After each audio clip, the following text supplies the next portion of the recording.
mengingat pembentuk undang-undang telah menghendaki lembaga perlindungan saksi dan korban diberikan kewenangan memutuskan adanya kasus-kasus tertentu, yaitu antara lain tindak pidana lain yang mengakibatkan posisi saksi dan korban dihadapkan pada situasi yang sangat membahayakan jiwanya, maka sesuai rekomendasi LPSK tertanggal 11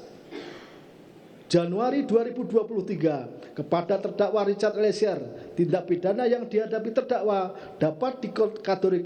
dikategorikan termasuk dalam pengertian tindak pidana dalam kasus tertentu sebagaimana dimaksudkan dalam Undang-Undang Nomor 32 Tahun 2014 tentang perubahan Undang-Undang Nomor 13 Tahun sebagaimana dimaksud dalam Undang-Undang Nomor 31 Tahun 2014 tentang perubahan Undang-Undang Nomor 13 Tahun 2006 tentang perlindungan saksi dan korban. Menimbang syarat bahwa syarat selanjutnya untuk dapat ditetapkan sebagai pelaku yang bekerja sama, justice kolaborator terdakwa bukanlah sebagai pelaku utama. Menimbang bahwa PAF Lamintang menerjemahkan Dader sebagai pelaku. Pasal 55 ayat 1 KUH Pidana menentukan siapa yang disebut sebagai Dader. Pelaku-pelaku yaitu antara lain pelaku plegen, menyuruh lakukan dunplegen, turut serta melakukan medeplegen, dan yang membujuk, menggerakkan wetlogen. Menimbang bahwa mengingat dalam Undang-Undang Nomor 31 Tahun 2014 tentang perubahan Undang-Undang Nomor 13 Tahun 2006 menentukan syarat justice kolaborator adalah bukan pelaku utama, sedangkan dalam KUHP sendiri istilah pelaku utama dalam ajaran penyertaan deal naming tidak dikenal dan hanya menyebutkan siapa yang termasuk sebagai pelaku atau dader. Oleh karenanya siapa yang dimaksudkan sebagai pelaku utama diserahkan kepada praktek peradilan. Menimbang bahwa telah ternyata terdakwa merupakan orang yang turut serta melakukan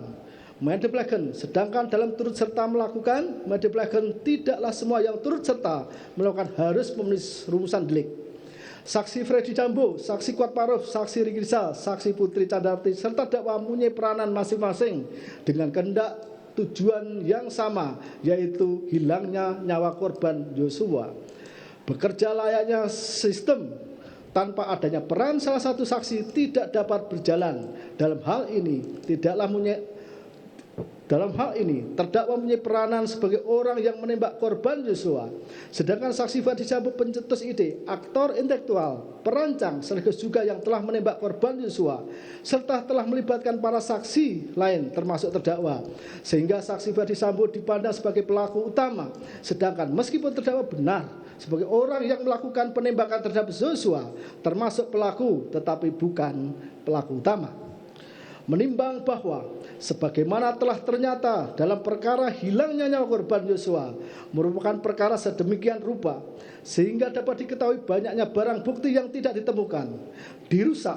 dihilangkan, diganti, ditambah, bahkan telah menyeret pihak-pihak yang terlibat mengaburkan, merekayasa, menyesatkan sehingga banyak yang dihadapkan pada sidang kode etik serta telah diberi sanksi dari instansi kepolisian, bahkan beberapa di antaranya dipecat serta dihadapkan di muka persidangan. Menimbang bahwa fakta persidangan telah menunjukkan terdakwa Richard Eliezer Budiang Lumiu telah membuat terang perkara hilangnya nyawa korban Yosua dengan keterangan yang jujur, konsisten, logis, serta bersesuaian dengan alat bukti tersisa lain yang ada sehingga sangat membantu perkara aku terungkap. Meskipun untuk itu menempatkan terdakwa dalam posisi dan situasi yang sangat membahayakan jiwanya, mengingat terdakwa praktis berjalan sendirian. Menimbang bahwa selanjutnya majelis telah menerima surat permohonan pengajuan amicus curiae sahabat pengadilan terhadap perkara terdakwa Richard Eliezer dari berbagai pihak, antara lain Institute for Criminal Justice Reform, Ikatan Alumni Fakultas Hukum Universitas Trisakti, Farida Law Office, Tim Advokasi Iluni, FHAJ, terakhir dari Aliansi Akademi Indonesia yang pada pokoknya menyatakan kejujuran dan keberanian merupakan kunci keadilan bagi semua. Oleh karenanya, mohon agar kejujuran terdakwa Richard Eliezer mendapat penghargaan sebagaimana mestinya. Menimbang bahwa sesuai dengan pasal 5 ayat 1 Undang-Undang Nomor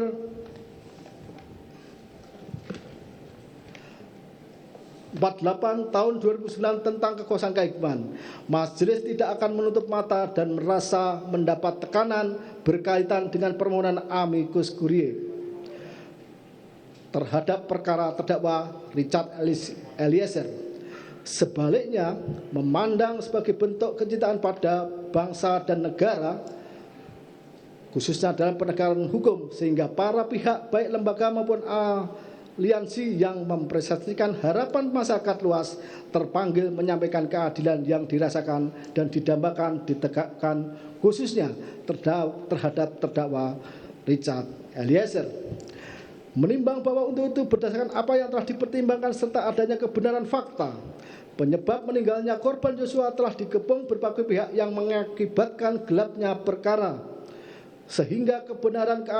dan keadilan nyaris muncul terbalik, maka kejujuran,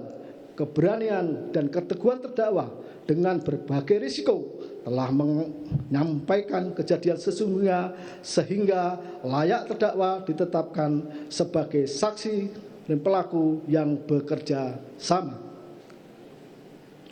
justice kolaborator, serta berhak mendapatkan penghargaan sebagaimana ditentukan dalam pasal 10A Undang-Undang Nomor 31 Tahun 2014 tentang perubahan Undang-Undang Nomor 13 Tahun 2006. Menimbang bahwa berdasarkan seluruh pertimbangan di atas dan ketika terdakwa Eliezer